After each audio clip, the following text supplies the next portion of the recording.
মনটা ভীষণ খুশিতে। আজকে যে জাঙ্কুক ফিরবে। জিন বেগমের গাল ধরে চলে আছে তে। জিন বেগমের দুই হাতে ময়দা লেগে আছে, তাই তেকে ছোটাতে পারছে না নিজের থেকে। তে ছাড় আমায়, বাদরের মতো কেন ঝুলছিস? তে টুপ করে মায়ের গালে দুটো চুমু খেয়ে নেয়। আমাকে ভালোবাসি বলো, না হলে ছাড়বই না। ভালোবাসি, স্যার এবার রেগে নেই তো আমার উপর? অবশ্য রেগে থাকলেও চলবে, যখন আমার বেবি হবে বেবির মুখ দেখে আর রাগ করতে পারবে না। জিন কটমট চোখে তাকায় মেয়ের দিকে। সর আমার সামনে থেকে, কাজ করতে দে। তে জিন বেগমের নাকে চুমু খেয়ে ছেড়ে দিয়ে এক দৌড়ে চলে যায়। জিন বেগম মুচকি হাসে। তে এবার বাবার রুমে ঢোকে। নামজুন অফিসের জন্য রেডি হচ্ছিল। তে এগিয়ে গিয়ে বাবার টাই হাতে নিয়ে বেঁধে দিতে থাকে। নামজুন সরু চোখে মেয়ের দিকে তাকিয়ে থাকে। আব্বু, আমি রিয়েলাইজ করলাম তোমার কথা না শুনে জাঙ্কুককে বিয়ে করে ভুল করেছি। আমি তো ছোট, বলো কিউট একটা বেবি না, ভুল তো করেই ফেলেছি।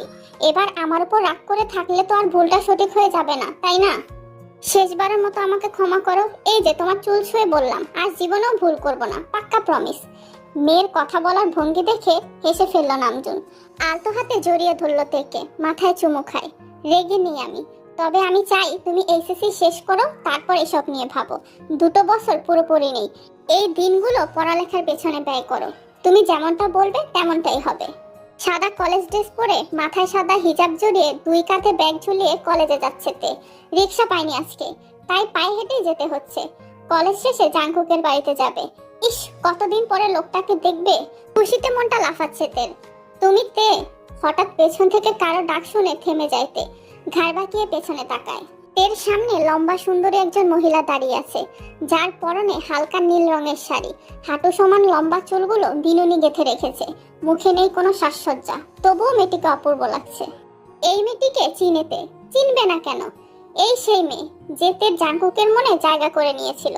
এই জীবনে মুখখানা ভুলতে পারবে না তে। এই মানুষটার প্রতি ভীষণ জেলাস তে।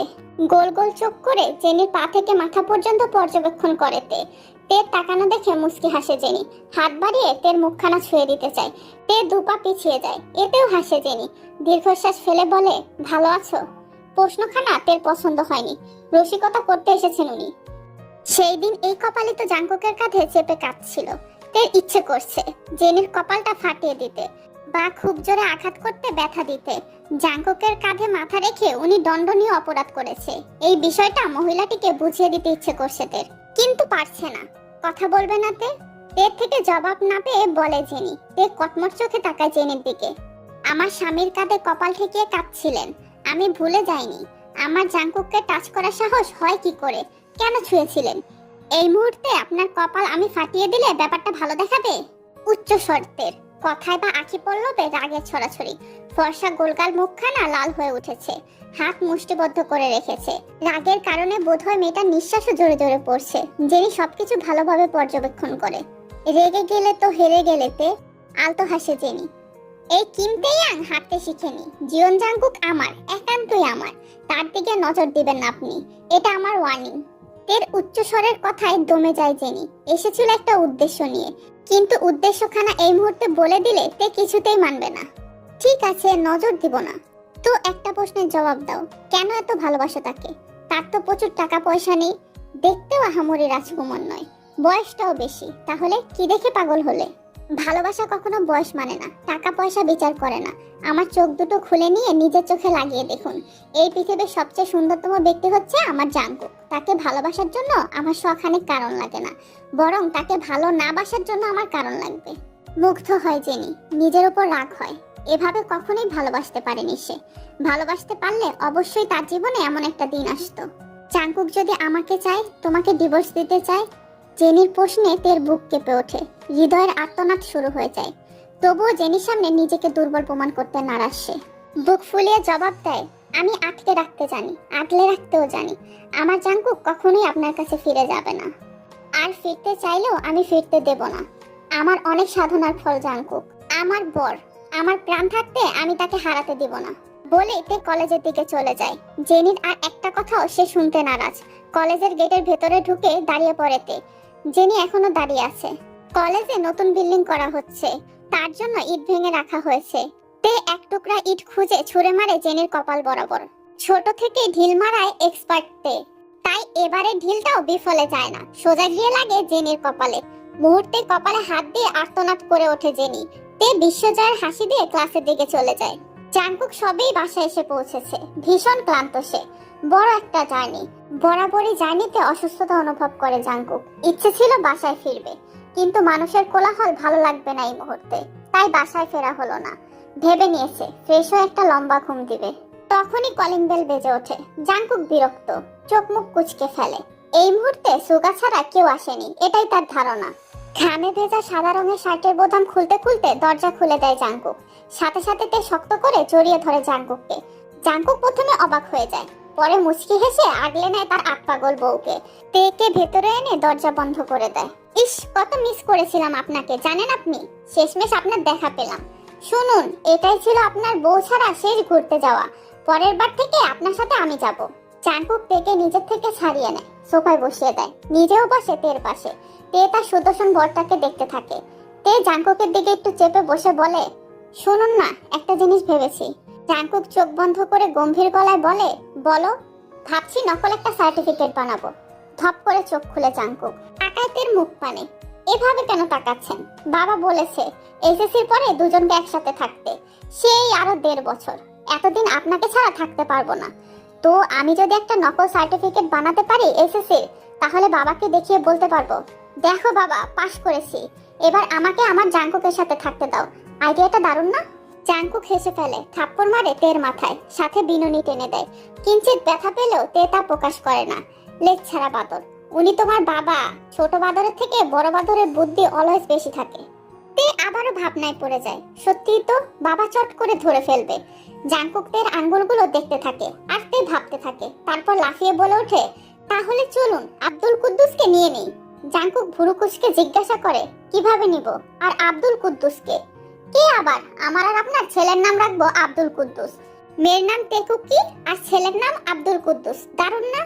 এইসব উদ্ভট নাম তোমার মাথায় আসে কোথা থেকে? পাশের বাসার দাদিমার ছেলের নাম কুদ্দুস। দাদিমা দাদুকে ডাকতেছিল, ও কুদ্দুসের বাপ, আয়শা দেখো তোমার আকান্না কুদ্দুস মাইয়া লই আইছে। উফ, কি যে জোশ লাগছিল। তখনই ঠিক করে ফেলেছি, আপনার আর আমার ছেলের নাম আব্দুল কুদ্দুস রাখবো। তারপর আপনাকে ডাকবো, ও কুদ্দুসের বাপ। আপনার কুদ্দুস আপনার মতোই নিরামিষ হয়েছে। আমাকে তাড়াতাড়ি নাতি নাতনির মুখ দেখায় না। তের কথা শুনে জাংকুক হাসি আটকাতে পারে না। বা হাত চোখের উপর রেখে হো হো করে হাসতে থাকে। তে গালে হাত দিয়ে জাংকুকের হাসি দেখতে থাকে। মুখোমুখি দাঁড়িয়ে আছেন নামজুন আর জাংকুক। নামজুনের মুখে ক্রোধ স্পষ্ট। কখনো কটমট চোখে তাকাচ্ছে, আবার কখনো পাইচারি করে রাগ কমানোর চেষ্টা করছে। চাচার এরূপ দেখে জাংকুকের হাসি পাচ্ছে। কথায় কথায় হাসি পাওয়ার স্বভাব ছিল না জীবন জাংকুকের। ঠোঁটের কোনায় এক চিলতে হাসি লাগিয়ে রাখতে শিখিয়েছে তার আত্মাগোল বউটা। জাংকুকের গোলাপি ওষ্ঠদ্বয় মেলে দেওয়া দেখে নামজুনের ক্রোধ বেড়ে যায়। গম্ভীর রকচটা জীবন জাংকুক হাসতে শিখে গেছে তার শিশু বাচ্চা মেয়েটাকে পাগল করতে। আমার মেয়ের আশেপাশে ঘেসবে না তুমি, আঙ্গুল তুলে বলে নামজুন। ক্রোধে আঙ্গুলটাও কাঁপছে। আখি পল্লব বরাবরের তুলনায় বেশ খানিকটা বড় করে ফেলেছেন। নিঃশ্বাস দ্রুত পড়ছে। সোজা হয়ে দাঁড়ায় জাংকুক। বুক টান টান করে মাথা তুলে তাকায় চাচার মুখ পানে। উচ্চতায় চাচাকে ছাড়িয়েছে আরো 12-13 বছর আগে। বলা বাহুল্য, এই বংশের সবচেয়ে লম্বা পুরুষটি হলো জিয়ন জাংকুক। তাই বলে সবাই খাটো এমনটা কিন্তু নয়। সকলের উচ্চতাই মানানসই। জাংকুক একটু বেশি লম্বা, 6 ফুট ছুঁয়েছে সে। বুকের বাঁ পাশে হাত চেপে ধরে জাংকুক। চোখ বন্ধ করে জোরে শ্বাস টেনে জবাব দেয়, ইদানিং আপনার মেয়েকে ছাড়া থাকতে ইচ্ছে করে না, এখানে চেপে রাখতে ইচ্ছে করে। জাংকুকের এহেন কথায় বিষম খায় নামজুন। আঙ্গুল নামিয়ে ফেলে। ওষ্ঠদ্বয়ের মধ্যে কিঞ্চিত ফাঁকা হয়ে যায়। রাগে লাল হয়ে থাকা মুখখানা এখন থমথমে রূপ ধারণ করে। সাধারণত জাংকুক কখনো এভাবে কথা বলে না। নামজুনের সাথে তার শত্রুতা বহু বছর আগে থেকে। তের বয়স তখন ছিল 10 বছর। প্রচন্ড চঞ্চল এবং দুষ্টু মেয়েটি সারাক্ষণ ভয় পেত জাংকুককে। কখনো আশেপাশে ঘেঁষত না, তবে দূরে থেকে উকি ঝুঁকি মারত। কখনো খাটের তলায় লুকিয়ে থাকতো, তো কখনো পর্দার আড়ালে। জাংকুক সবটাই বুঝে যেত, কিন্তু কখনো কিছু বলতো না। কখনো খাবার দিতে আসতো মায়ের সাথে, কখনো মায়ের সাথে মিলে জামা কাপড় ধুয়ে দিত, কখনো বিছানা গুটিয়ে রাখতো। খুব ভালো লাগতো জাংকুকের। মনে হতো পিচ্চিটার গন্ধ মিশে আছে রুমটাতে। 2 পায়ে নুপুর পরে সারা বাড়ি ঘুরঘুর করতো। আর সেই নুপুরের শব্দে দেওয়ানা হতো জীবন জাংকুক। 22 বছরের যুবক ছিল সে। বাড়ন্ত বয়সের অনুভূতি খুবই প্রবল হয়। জাংকুকের ক্ষেত্রেও তেমন হয়েছিল। ছোট্টদের অগোছালো চঞ্চল ব্যাহাপনা স্বভাব মনের মধ্যে দাগ কেটে গিয়েছিল। অনুভূতি জন্মেছিল প্রবল রূপে। সেই অনুভূতির কথা জানিয়েছিল নামজনকে। বলেছিল, চাচা তে বড় হলে আমি তাকে বিয়ে করব। নামজুন ভীষণ বকেছিল জাংকুককে। তারপর থেকে একটু কমই দেখতে পারতো। আদরের ছোট মেয়ের দিকে কেউ তাকালেও তার সহ্য হতো না। জাংকুকও বুঝেছিল তার চাওয়াটা ঠিক নয়, সে ভুল করছে। সম্পর্কে জড়ায় জেনির সাথে, দুষ্টু পরীকে ভুলে যাওয়ার শপথ নেয়, কিন্তু পারেনি, কঠোর হয়ে ওঠে। তে আশেপাশে ঘেঁষলে কঠিন চোখে তাকাতো, তাতেই তে ছোট্ট সত্তা ভয় কেঁপে উঠতো। আশেপাশে ঘেঁষতো না কখনো। তবে দুষ্টু পরী জাংকুককে দেখা কমিয়ে ফেলে না। সে লুকিয়ে লুকিয়ে তবুও দেখে যেত জাংকুককে। নামজুন দাঁতে দাঁত চেপে বলে, জাংকুক, আমি তোমাকে ওয়ার্নিং দিচ্ছি। দীর্ঘশ্বাস ফেলে জাংকুক। আপনার মেয়ে নেচে কুদে এগিয়ে যায়, পুরুষ মানুষ তো আমি, উস্কালে দমে থাকতে পারি না। থমথমে মুখে আশেপাশে তাকায় নামজুন। কেউ শুনে ফেললো না তো? শুনে ফেললে মান সম্মান থাকবে? ভাতিজার ভাষার ছিরি শুনলে আশেপাশের মানুষ নিশ্চয়ই বলবে, সি নামজুন সি, কি সব কথাবার্তা। জিভ ধারা ঠোঁট ভিজিয়ে নেন নামজুন। থেমে থেমে বলে ওঠে, ঠিক করে কথা বলো জাংকুক, আমি তোমার চাচা। আপনিও চুপচাপ কাকিমার সাথে সংসারে মনোযোগ দিন। এই বয়সে আমার শালা শালিকা হলে কোনো আপত্তি নেই, নিজ দায়িত্বে কোলে পিঠে করে বড় করে দেব। পরপর কয়েকবার শুকনো ঢোক গিলে নামজুন। পানির পিপাসায় গলা শুকিয়ে কাঠ, লজ্জাও পাচ্ছেন ঢের, মুখ থেকে কথা হারিয়ে যাচ্ছে। চাচার মুখখানা দেখে হাসি পায় জাংকুকের। হাসি চেপে বলে, আপনি তাহলে চেষ্টা শুরু করে দিন, আমাদেরও একটু রিল্যাক্স দিন। আব্দুল কুদ্দুস এবং তেকুকিকে তো আনতে হবে। আনকমন নাম দুটো শুনে হালকা একটু মুখ তুলে নামজুন রিনি নিয়ে জিজ্ঞেস করে, এরা কারা? আপনার ফুল পাগল মেয়ে তার ফিউচার বাচ্চার নাম ঠিক করেছে, আব্দুল কুদ্দুস এবং তেকুকি। আসছি চাচা, চিন্তা করবেন না, খরচ আমিই চালাবো। বড় বড় পা ফেলে দ্রুত স্থান ত্যাগ করে জাংকুক। প্যান্টের পকেট থেকে রুমাল বের করে কপালে জমে থাকা বিন্দু বিন্দু ঘাম মুছে নেয় নামজুন। শেষবারের মতো শুকনো ঢোক গিলে বলে, ডেঞ্জারাস, যেমন মেয়ে আমার তেমনি ঠোঁটকাটা জামাই, দুজনে আমার হার্ট দুর্বল করে দিচ্ছে। এদের ছানাপোনা এলে আমার কি হবে? সারাক্ষণ পানির বোতল নিয়ে ঘুরতে হবে। তে আড়াল থেকে বাবা আর জাংকুকের কথা শোনার চেষ্টা করেছিল, কিন্তু পারেনি। তবে মশার কামড় খেয়েছে ইচ্ছে মতো। মশারও কোনো আক্কেল নেই, যখন তখন কামড়ে দিবে। চোখ মুখ কুচকে মশার 14 গোষ্ঠী উদ্ধার করতে থাকে তে। বাবাকে বাড়িতে ঢুকতে দেখে বেরিয়ে পড়ে ছোপের আড়াল থেকে। আসলে যখন জাংকুক আর নামজুন কথা বলায় ব্যস্ত ছিল, তে তখন চুপি চুপি এখানে এসে লুকিয়েছিল। ইউজি এবং জেনি দুজনেই উপস্থিত জাংকুকের বাড়িতে। তাদের সাথে সুগাও আছে। ভীষণ বিরক্ত জাংকুক, একটা সেকেন্ডও রেস্ট নিতে পারছে না সে বাংলাদেশে পা ফেলার পর থেকে। দরজার সামনেই দাঁড়িয়েছিল তারা। জাংকুক ওদের সাথে কথা না বলে চাবি ঘুরিয়ে দরজা খুলে ভেতরে ঢুকে যায়। এখানে একটা সিন ক্রিয়েট হবে এখন। জাংকুকের পেছন পেছন ওরাও ঢুকে পড়ে। সুগা বারবার জিমিনের ফ্ল্যাটের দিকে তাকাচ্ছে, কিন্তু হায়, মহারানীর দেখা নেই। জাংকুক নিজের রুমে ঢুকতে যেতেই জেনি বলে ওঠে, কথা বলতে এসেছি তোমার সাথে, বুঝতে পারছো না? জাংকুক দাঁড়িয়ে যায়, তাকায় সুগার দিকে। সুগা শুকনো ঢোক গিলে, তোর আইফোন ছুঁয়ে বললাম, বিশ্বাস কর আমি ওদের চিনি না। জাংকুক নিজের পায়ের জুতো খুলতে যায়,